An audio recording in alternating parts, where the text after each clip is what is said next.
Hi, welcome back to a very, very, very special semester. So,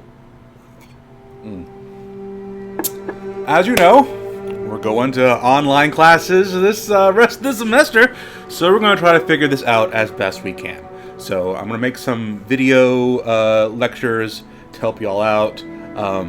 All the readings, all the notes should already be up there. You should already know what to do at this point in the semester, so it shouldn't be that hard going forward. We have to make some changes though. For example, final exam, we can't meet, so we can't do a presentation anymore. So instead, what your final exam is going to be, you're going to make the PowerPoint as normal. I want you to make the PowerPoint as you would for a professional business presentation to your boss. That's what you're going to do. And I'll judge you based upon that, and mostly be based upon the peer review now, going forward. The peer review, remember, is where you are grading yourselves in your groups. And of course, we have to change some due dates. For example, our new graphics project due date is March 27th. We pushed it back, so the annotated bib is supposed to be due 27th. It's going to be April 3rd. The graphics project was supposed to be due the 20th. Of course, we're doing spring break, so I'm not allowed to let you turn in things on that date. It's going to be on the 27th. So everything's getting pushed back about a week. Also, don't forget, please, please, please don't forget the launch pads. You must be doing them. They are a required grade. I am not giving any extensions for that no matter what. Please don't email me begging for an extension. I will not give it. That is the one thing I cannot, not allowed to, cannot budge on. So you have to be doing launch pads in the meantime. I will be doing mostly asynchronous notes and videos in the future, especially if it's mandatory for us professors. I might switch to having Zoom conferences, but for now I'm just going to make my own videos since I already have it set up here in my house. So we're doing that from going forward. So what we're going to be talking about, what we should have been talking about this week,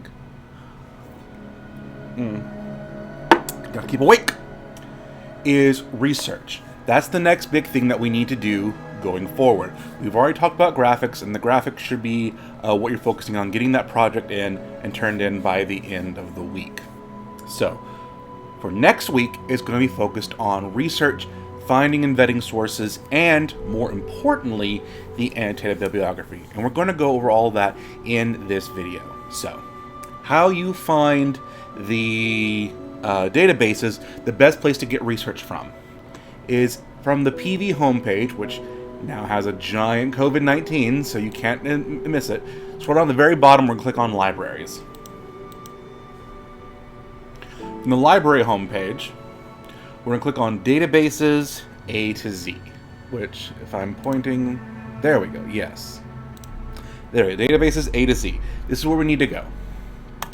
Now, PV subscribes to dozens and dozens of different databases, and you're paying for this as part of your tuition fees under library. So if you're off campus, and most of you probably are at this point, you will need your PV login to get past this screen, because they want to make sure that only students who are paying for it have access, not just everyone. Now, we're not going to go through all of these, but we're going to go through some, like some of the most important ones. Here's EBSCOhost, which is one of the biggest and best ones.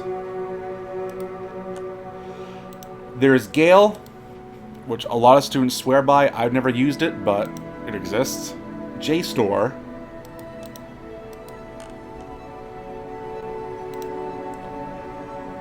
LexisNexis.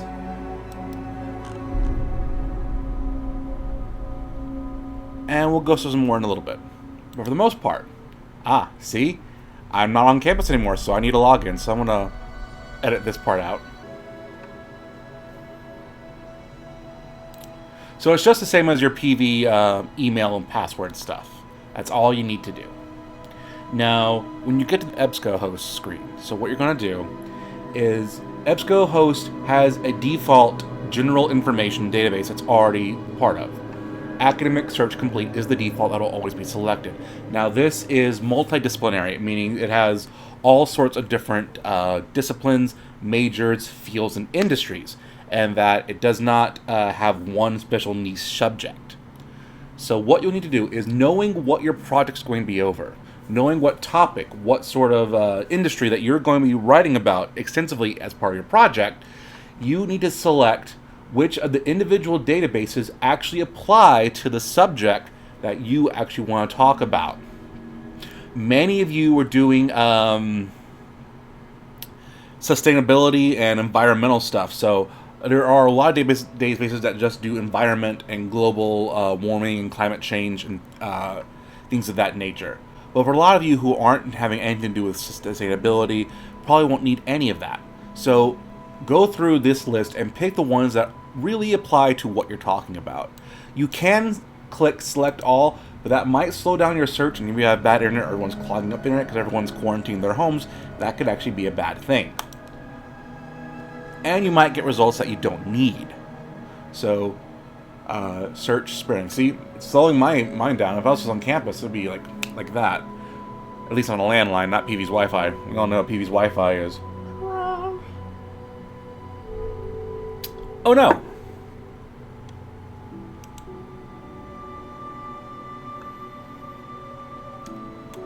I should be talking crap about PV, I guess. Well, it appears to be a PV problem.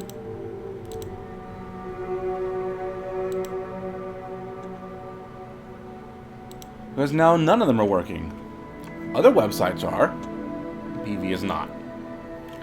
So, if you can get to work, before you search for anything, there are two buttons in the search forum that you have to click on first. First is the full text button. The full text button will be on the far right-hand side of the page. It'll be a little tab. Just go click it, it'll check mark it, and full text will make sure that everything that you get back will be a PDF file that you can read right then and right there, with absolutely no waiting. If you don't click full text, that means that the results that you get might not be digitized yet, meaning that the library connected to EBSCO has them, but they haven't uploaded it online yet, meaning they have to wait for you to special order it from the website, find it on the shelves, pull it, photocopy it, mail it to PV, and then maybe, hopefully, the library be open for you to pick it up. Ain't nobody got time for that. So instead, if you click full text, that will guarantee you get a search result right then and right there. Also, on the far right-hand side of the page, once you've looked at your PDF, at the top of the page, standard PDF stuff.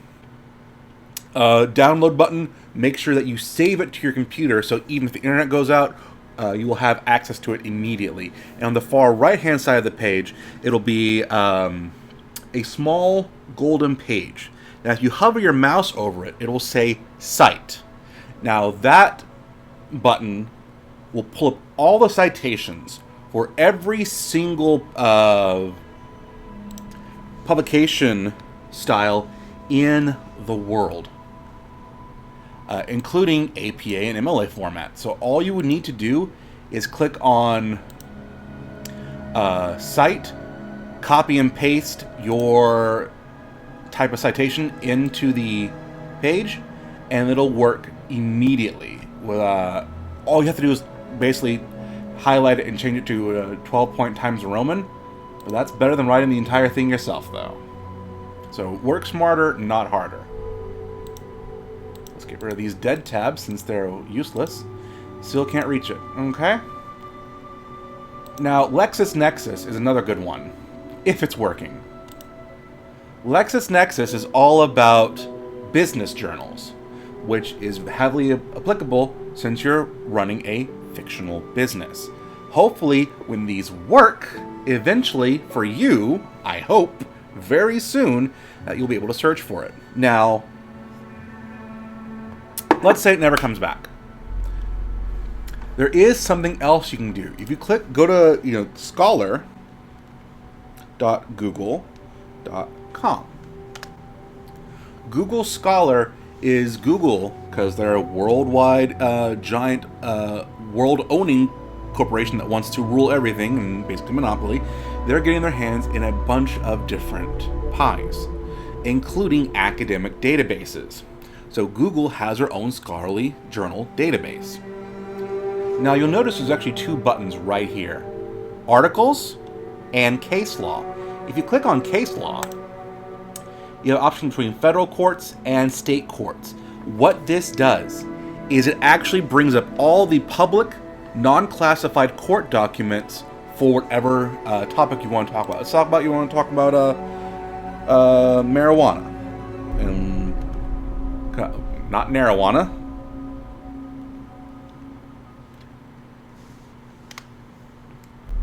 This brings up all of the court findings, stenographer reports, judge rulings, appeals courts findings and dissents, all of these court documents and the precedents and laws set over an issue by individual courts. So if you need to know the legal standing and legal status of whatever subject you want to talk about, click on case law, and because of the Freedom of Information Act, you get to see all of the court documents that can apply to whatever you're talking about.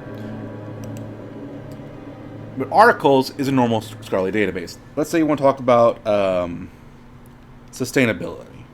Now, this is a very giant subject.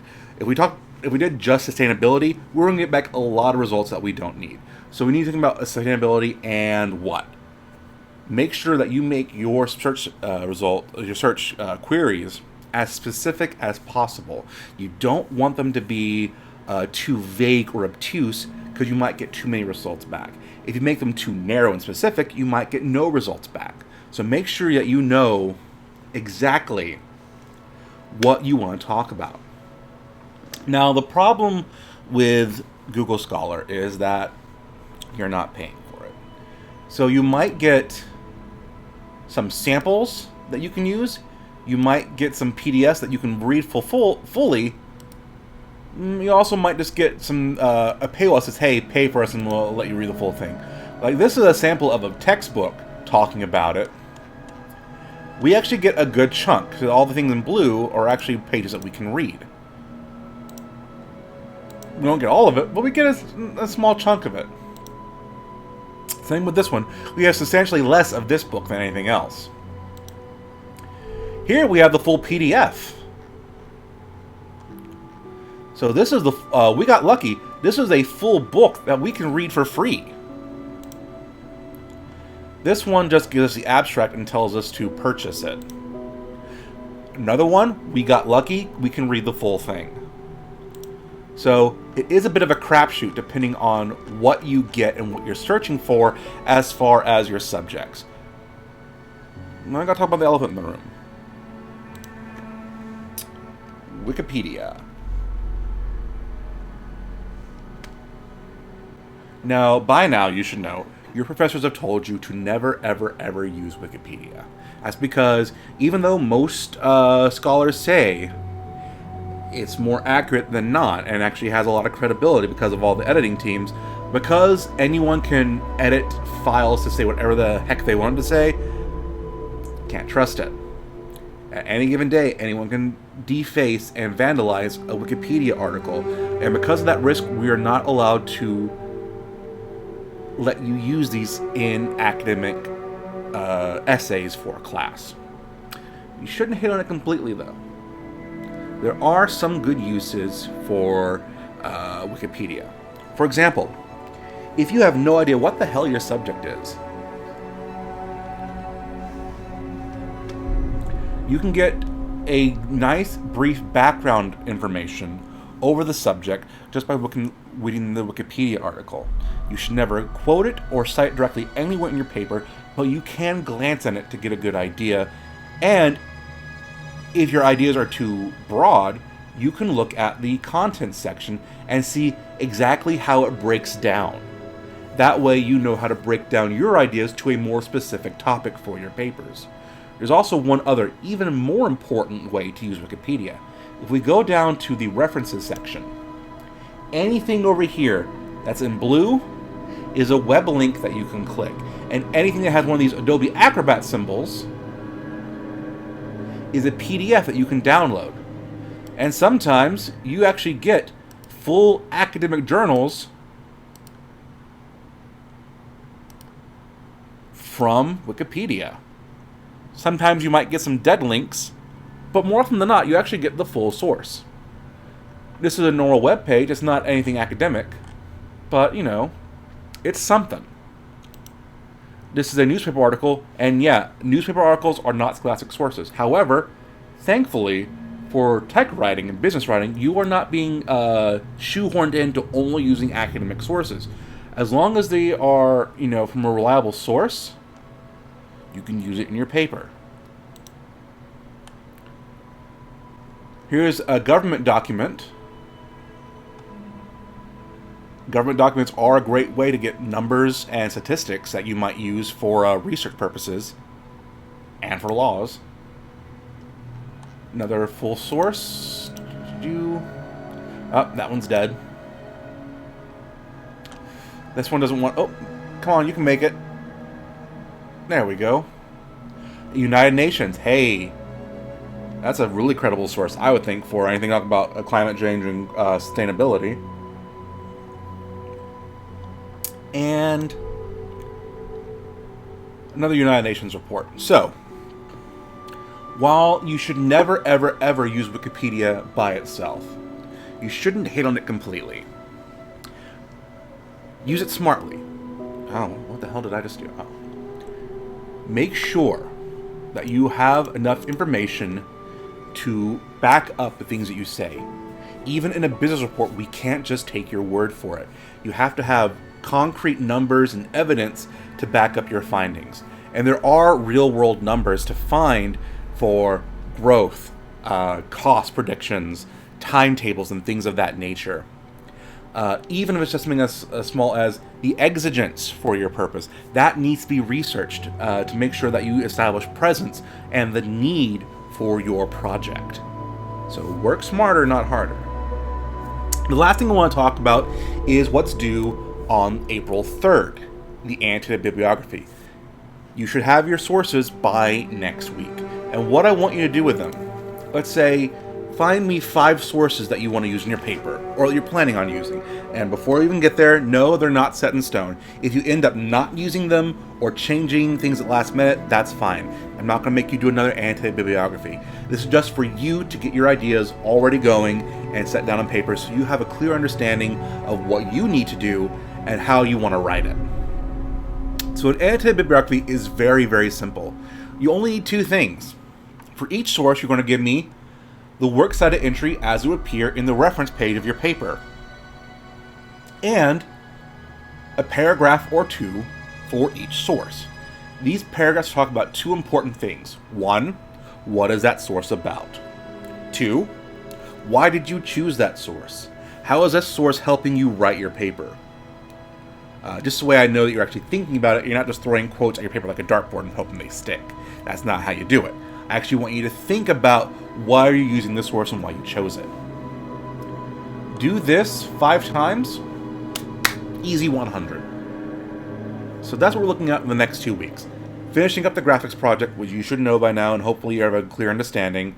And 2, starting to finalize your research. I'll be back with some more videos later in the semester, and hopefully we'll get through this somehow. And in the meantime, I really hope you're staying safe. I really hope that you're staying healthy. Don't take any too drastic risks. Yes, I know that young people are practically immune to the disease, but your parents, your teachers, and the strangers on the street are not. So make sure you stay safe, keep others safe, and yeah, I'm really worried about y'all out there. So I'm doing fine. Maybe going a little crazy, but, you know, that's par for the course. So we'll get through this semester somehow, all right? So you have a good one, and I'll see y'all soon.